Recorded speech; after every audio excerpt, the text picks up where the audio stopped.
అందరికీ నమస్కారం. నేను మీ సులోచన సంపంగి. Welcome to my channel. ఈరోజు ఒక టేస్టీ కర్రీని రెడీ చేసుకుందామండి. ఇది తోటకూర తాలింపు. ఈ తోటకూర తాలింపు చాలా టేస్టీగా ఉంటుంది, అలాగే ఈజీగా చేసేసుకోవచ్చు. టైం కూడా చాలా తక్కువ తీసుకుంటుంది, మరి అలాగే అంత టేస్టీగా ఉంటుంది.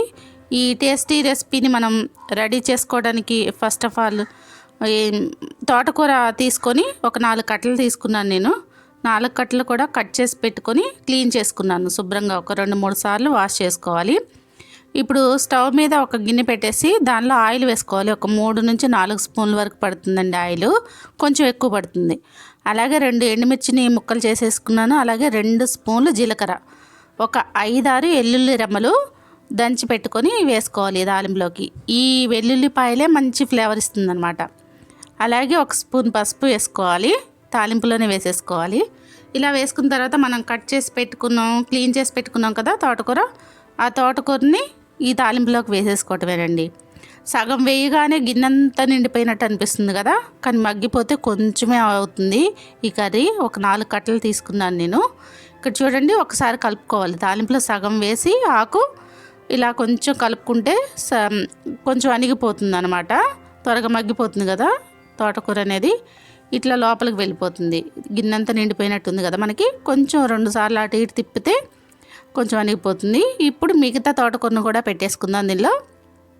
ఇలా మిగతా తోటకూరను కూడా పెట్టేసి ఒక్కసారి కలుపుకున్న తర్వాత ఒక 1.5 స్పూన్లు వేసుకుంటే సరిపోతుందండి మనకు సాల్ట్. ఎందుకంటే నేను వెల్లుల్లి కారం వేస్తాను, దానిలో కూడా సాల్ట్ ఉంటుంది కాబట్టి.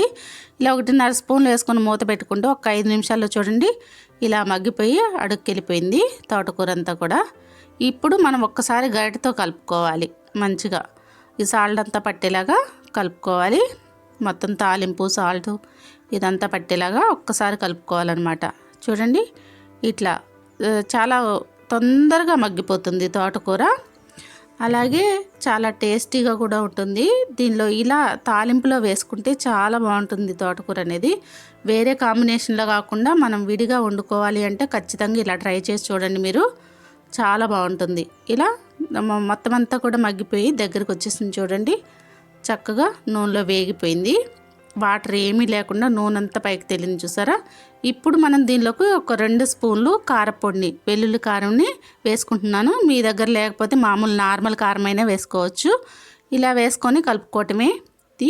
చూడండి ఇది కూడా ఒక 2 నిమిషాలు వేగితే సరిపోతుందనమాట.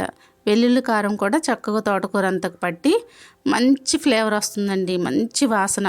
అసలు అక్కడ ఉంటే తినాలి వెంటనే తినేయాలనిపిస్తుంది, అంత బాగుంటుంది. చూడండి ఇలా మన తోటకూర కర్రీ రెడీ అయిపోయిందండి.